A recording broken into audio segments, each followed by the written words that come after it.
ಜೈ ಶ್ರೀರಾಮ್. ನಾನು Ajit Bopnalli. Welcome to Ashwavega. ನಮ್ಮದೊಂದು ಹೊಸ CM ಬಂದ್ರಲ್ಲ, ಅದೇ DK ಶಿವಕುಮಾರ್ ಅವರು ಬಂದ ಮೇಲೆ ಒಂದಿಷ್ಟು ಜನರು ಸಚಿವರದ್ದು ಲಿಸ್ಟ್ ಆಯಿತು.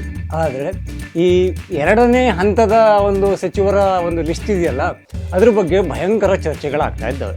ಅಂದರೆ ಸಾಕಷ್ಟು ಖಾತೆಗಳು ಖಾಲಿ ಇದ್ದಾವೆ. ಅಲ್ಲಿ ಒಂದಿಷ್ಟು ಜನ ಒಂದು ಕಣ್ಣು ಬಿಟ್ಟು ಎರಡೂ ಕಣ್ಣು ಇಟ್ಕೊಂಡು ನೋಡ್ತಾ ಇದ್ದಾರೆ. ನಮ್ಮನ್ನು ಕರಿಬೋದಾ, ಆ ಲಿಸ್ಟಲ್ಲಿ ನಮ್ಮ ಹೆಸರು ಇರ್ಬೋದಾ, ಆ ಕಡೆಯಿಂದ ಹೋಗಬೇಕಾ ಈ ಕಡೆಯಿಂದ ಬರಬೇಕಂತ ಕಾದ್ಕೊಂಡು ಕೂತಿದ್ದಾರೆ ಜಾತಕ ಪಕ್ಷಿಗಳ ಥರ. ಅವರಲ್ಲಿ ಒಬ್ಬರು ನಮ್ಮ ಈ ಶಿಕ್ಷಣ ಮಂತ್ರಿಗಳು ಅಂತ ಇದ್ರಲ್ಲ, ಅದೇ ಉದ್ದ ಕೂದಲಿನ ಮಧು ಬಂಗಾರಪ್ಪನವರು, ಅವರು ಕೂಡ ಒಬ್ರು. ಯಾಕೆಂದ್ರೆ ಅವರು ಈಗಾಗಲೇ ಹೇಳಿಕೊಂಡ ಹಾಗೆ, ನಾನಿದ್ದಾಗ ಶಿಕ್ಷಣ ಇಲಾಖೆಯಲ್ಲಿ ಏನೆಲ್ಲ ಮಾಡಿದ್ದೆ, ಎಂತೆಲ್ಲ ಬದಲಾವಣೆಗಳನ್ನ ತಂದಿದ್ದೆ ಅಂದ್ಕೊಂಡು ಅವರು ತಮ್ಮ ಬೆನ್ನನ್ನು ತಾವೇ ತಟ್ಟಿಕೊಂಡು ನಾನೊಬ್ಬ ಜೀವಂತವಾಗಿದ್ದೀನಿ, ನನ್ನ ಹೆಸರನ್ನ ಯಾವುದೇ ಕಾರಣಕ್ಕೂ ಮರೀಲೇಬೇಡಿ ಅನ್ನೋ ರೀತಿಯಲ್ಲಿ ಅವರು ಈ ಸರ್ಕಾರಕ್ಕೆ ಅವಾಗ ನೆನಪು ಮಾಡಿಕೊಡ್ತಾರೆ. ಸೊ ಈಗ ಸ್ವಲ್ಪ ದಿವಸಗಳಿಂದ ಅವ್ರನ್ನ ಪಾಪ ಕೇಳೋರಿಲ್ಲ ಹೇಳೋರಿಲ್ಲ, ಆ ಥರ ಆಗ್ಬಿಟ್ಟಿದೆ. ಯಾಕೆಂದರೆ ಈ ಹೊಸ CMಗೆ ಅವರ ಒಂದು ಈಗಿರೋ ಒಂದು ಸಚಿವರನ್ನ ಸಂಭಾಳಿಸೋದೇ ಸಾಕೋ ಬೇಕೋ ಅನ್ನೋ ಥರ ಆಗ್ಬಿಟ್ಟಿದೆ. ಇನ್ನು ಇವ್ರನ್ನೆಲ್ಲ ಲೆಕ್ಕಕ್ಕೆ ಇಡ್ತಾರ. ಹಾಗಾಗಿ ಒಂದಷ್ಟು ದಿನಗಳಿಂದ ಮಧು ಬಂಗಾರಪ್ಪನವರಿಗೆ ಯಾರು ಮೈಕು ಹಿಡಿದಿರಲಿಲ್ಲ, ಕ್ಯಾಮ್ರಾ ಲೆನ್ಸ್ ತೆಗೆದು ಝೂಮ್ ಮಾಡಿ ಫೋಕಸ್ಸು ಮಾಡಿರಲಿಲ್ಲ. ಸೊ ಏನು ಮಾಡಿಬಿಟ್ರು, ಈಗ ಏನಾದರೂ ಒಂದು ಸುದ್ದಿ ಮಾಡಲೇಬೇಕಲ್ಲ. ಹಾಗಾಗಿ ಚಾಲ್ತಿಯಲ್ಲಿ ಬರೋಕ್ಕೆ ಯಾರಿಗೆ ಏನಿದೆಯೋ ಬಿಟ್ಟಿದೆಯೋ ಸಾಮಾಜಿಕ ಜಾಲತಾಣಗಳು ಅಂತ ಒಂದಂತ ಇರುತ್ತೆ. ಅವರವ್ರ ಸೋಷಿಯಲ್ ಮೀಡಿಯಾ ಪೇಜಲ್ಲಿ ಅವರ ಇಷ್ಟಕ್ಕೆ ಬಂದ ಹಾಗೆ ಬರೆದುಕೊಳ್ಳೋದಕ್ಕೆ ಸ್ವತಂತ್ರರು. ಹಾಗಾಗಿ ಈಗ ಒಂದು ಕಿರಿಕ್ ಮಾಡಲೇಬೇಕು, ಒಂದು ಪ್ರಶ್ನೆಯನ್ನು ಕೇಳಲೇಬೇಕು. ಮಧು ಬಂಗಾರಪ್ಪನವರು ಅಂತ ಒಬ್ರು ಇದ್ದಾರೆ ಅಂತ 4 ಜನರಿಗೆ ಗೊತ್ತಾಗಬೇಕು ಅಂತ ಈಗ ಹೊಸ ಖ್ಯಾತಿಯನ್ನು ತೆಗೆದಿದ್ದಾರೆ. ಏನಪ್ಪ ಅಂದರೆ NCERT ಒಂದು ಪುಸ್ತಕವನ್ನು ತಂದಿದೆ, ಅಂದರೆ ಕನ್ನಡಕ್ಕೆ ಸಂಬಂಧಪಟ್ಟಂತೆ. ಆ ಪುಸ್ತಕದ ಹೆಸರು ಕೃಷ್ಣ ಅಂತ ಇಟ್ಟಿದೆ. ಬಿತ್ತು ನೋಡಿ ಬೆಂಕಿ, ಎತ್ತು ನೋಡಿ ಪ್ರಶ್ನೆ. ಅಯ್ಯಯ್ಯೋ ಏನ್ರಿ ನೀವು ಇದರಲ್ಲಿ ನಿಮ್ಮ ಧಾರ್ಮಿಕತೆಯನ್ನು ತುಂಬಕ್ಕೆ ಹೊರಟಿದ್ದೀರೇನ್ರಿ? ಕನ್ನಡ ಪುಸ್ತಕಕ್ಕೆ ಕೃಷ್ಣ ಅಂತ ಹೆಸರಿಟ್ಟಿದ್ದೀರಲ್ಲ, ಇದು ಧಾರ್ಮಿಕ ಹೆಸರಲ್ವೇನ್ರಿ ಅಂತ ಇಷ್ಟು ಉದ್ದಕ್ಕೆ ಬರೆದಿದ್ದಾರೆ. ಹಾಗೆ ಆ ಪುಸ್ತಕಕ್ಕೆ ಕೃಷ್ಣ ಅನ್ನೋ ಹೆಸರಿಡೋ ಮೂಲಕ ಈ ನೆಲದ ರಾಜಕೀಯ ಮತ್ತು ಸಾಂಸ್ಕೃತಿಕ ದಬ್ಬಾಳಿಕೆಯನ್ನು ಮಾಡ್ತಾ ಇದೆ ಅಂತ ಇಷ್ಟು ಉದ್ದಕ್ಕೆ ಫಸ್ಟು ಕನ್ನಡದಲ್ಲಿ, ಆಮೇಲೆ ಇಷ್ಟು ಉದ್ದಕ್ಕೆ ಇಂಗ್ಲೀಷಲ್ಲಿ ಬರೆದು ಹಾಕಿದ್ದಾರೆ. ಜನ ಇವರ ಬರಹಕ್ಕೆ ಉಘೆ ಅನ್ನೋದ್ರ ಬದಲು ಉಗಿತಾ ಇದ್ದಾರೆ. ಯಾಕೆಂದ್ರೆ ಅಲ್ಲಿ NCERT ಇದೆಯಲ್ಲ, ಅದೇ national council of educational research and training, ಒಂದು ಸ್ಪಷ್ಟೀಕರಣವನ್ನು ಆವಾಗಲೇ ಕೊಟ್ಟುಬಿಟ್ಟಿದ್ರು. ಏನಪ್ಪ ಅಂತ ಸ್ಪಷ್ಟೀಕರಣ?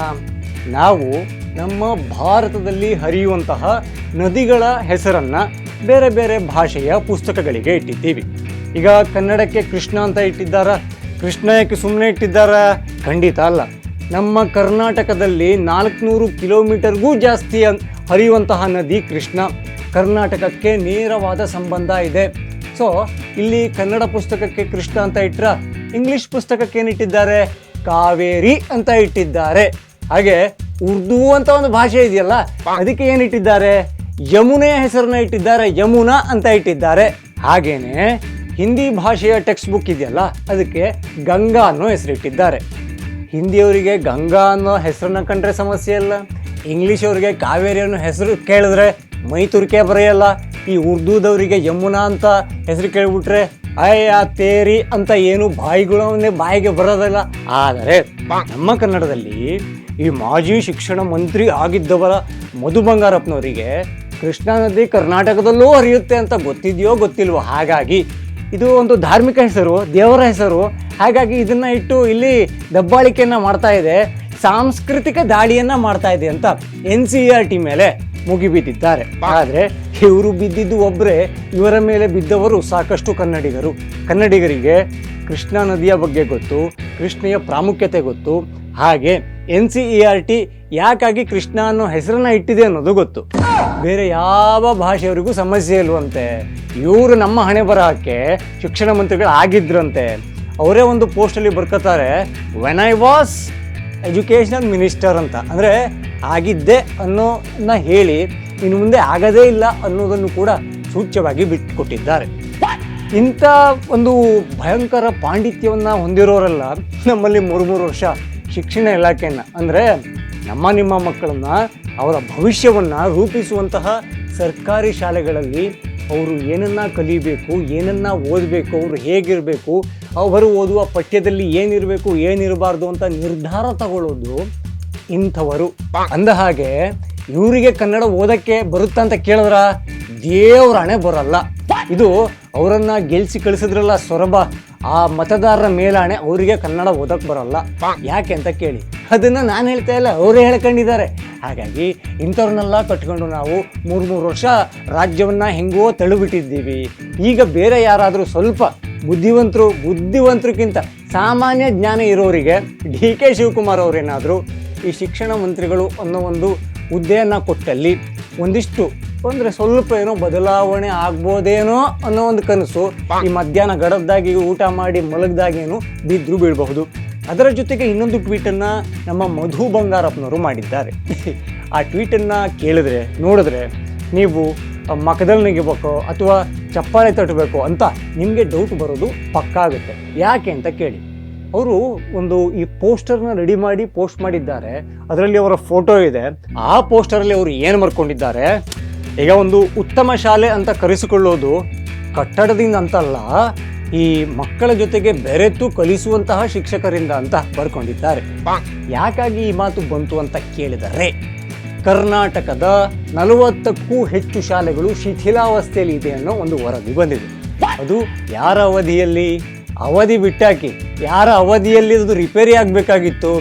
ನಾನು ಈ ಖಾತೆಯನ್ನು ಕೊಟ್ಟಿದ್ದೀರಿ, ಇಷ್ಟು ಉದ್ದಕ್ಕೆ ಹೋಗಿ ಉದ್ಧಾರ ಮಾಡಿ ಹಿಂಗೆ ಬರ್ತೀನಿ ಅಂತ ಹೋದ್ರಲ್ಲ ಮಧು ಬಂಗಾರಪ್ಪನವರು, ಅವರ ಅವಧಿಯಲ್ಲಿ ಅಂದರೆ 3 ವರ್ಷ ಇದ್ದರು 40%ಗೂ ಜಾಸ್ತಿ ಶಾಲೆಗಳು ಗಟ್ಟಿ ಇಲ್ಲ ಅನ್ನೋ ವರದಿ ಇದೆ.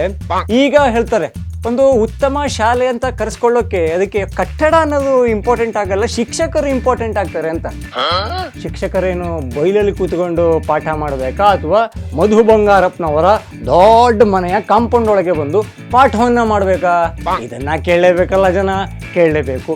ಪಾಪ ಶಿಕ್ಷಕರಿಗೆ ಕೇಳಕ್ಕಾಗೋದಿಲ್ಲ, ಅವ್ರದ್ದು ಸರ್ಕಾರಿ ಕೆಲಸ ಅವ್ರದ್ದು ಅಂತಲ್ಲ, ಯಾವುದೇ ಇಲಾಖೆಯವ್ರಿಗೂ ಕೂಡ ಸರ್ಕಾರವನ್ನು ಪ್ರಶ್ನೆ ಮಾಡಿದ್ರೆ ನಾಳೆನೋ ನಾಡಿದ್ದು ಆಚೆ ನಾಡಿದ್ದು ಒಂದು ವಾರ ಬಿಟ್ಟನೋ ಸಮಸ್ಯೆ ಆಗೇ ಆಗುತ್ತೆ. ಹಾಗಾಗಿ ಅವರು ಪ್ರಶ್ನೆ ಮಾಡೋದಿಲ್ಲ. ನಿಮ್ಮಂಥ ಜನಸಾಮಾನ್ಯರಿಗೆ ಪ್ರಶ್ನೆ ಮಾಡುವ ಅವಕಾಶ ಸಿಕ್ಕಾಗ ಪ್ರಶ್ನೆ ಮಾಡಬೇಕು. ಇದು ಅಲ್ಲಿ ತನಕ ಹೋಗಿ ಮುಟ್ಟುತ್ತಾ, ಅವರ ಕಿವಿಗೆ ಬೀಳುತ್ತಾ? ಅಲ್ಲ, ಮಧು ಬಂಗಾರಪ್ಪನವರ ಕಿವಿಗೆ ಬೀಳೋದು ಸ್ವಲ್ಪ ಕಷ್ಟ ಇದೆ. ಯಾಕೆಂದ್ರೆ ಅವರ ಕಿವಿ ಮೇಲೆಲ್ಲ ಫುಲ್ ಕೂದಲು ಕವರ್ ಆಗ್ಬಿಟ್ಟಿದ್ದಿಲ್ಲ, ಒಳಗಡೆ ಹೋಗೋದು ತುಂಬ ಕಷ್ಟ ಇದೆ. ತಪ್ಪಿ ಅವ್ರು ಏನಾದರೂ ಹಿಂಗೆ ಅನ್ಕೊಂಡಾಗ ಕಿವಿಗೆ ಬಿದ್ದರೆ ಮಾತ್ರ ಅವರು ಈ ಬಗ್ಗೆ ಆಲೋಚನೆ ಮಾಡಬೇಕು. ಹಾಗೆ NCERT ಏನು ತಂದಿದೆಯಲ್ಲ, ಅದು ತುಂಬ ತರ್ಕಬದ್ಧವಾಗಿದೆ.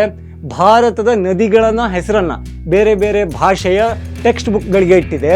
ಕನ್ನಡದಲ್ಲಿ ಕೃಷ್ಣ ಅಂದ ಮಾತ್ರಕ್ಕೆ ಅದು ಧಾರ್ಮಿಕವಾದ ಹೆಸರು ಅಂತಾನೇ ನೀವು ನೋಡ್ತೀರಾ ಅಂದರೆ ನಿಮಗೇನೋ ಸಮಸ್ಯೆ ಇದೆ. ಅದನ್ನ ಫಸ್ಟ್ ನೀವು ರಿಪೇರಿ ಮಾಡ್ಕೋಬೇಕು. ಅದೇನೋಪ್ಪ ಹಿಂದುತ್ವ ಅಂದರೆ ಕುಕ್ಕತ್ತೀರಿ, ಸಂಘ ಅಂದರೆ ಉರಿದು ಬೀಳ್ತೀರಿ, ನಿಮ್ಮ ವ್ಯವಹಾರಗಳೇ ಲೆಕ್ಕಾಚಾರಗಳೇ ಅರ್ಥ ಆಗೋದಿಲ್ಲ. ಸೊ ಈಗ ನಿಮಗೆ ಶಿಕ್ಷಣ ಮಂತ್ರಿ ಅನ್ನೋದು ಕೈ ತಪ್ಪುವ ಸಾಧ್ಯತೆ ಬಹುತೇಕ ಇದೆ. ಅದು ನಿಮ್ಮ ಮಾತಲ್ಲೇ ಗೊತ್ತಾಗ್ತಾ ಇದೆ.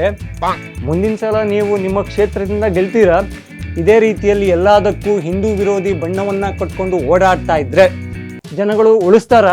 ಇದ್ರ ಬಗ್ಗೆ ಕೂಡ ನೀವು ಟೈಮ್ ಆದಾಗ ಆಲೋಚನೆಯನ್ನ ಮಾಡಿ.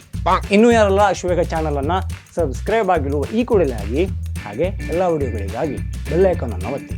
ಜೈ ಶ್ರೀರಾಮ್.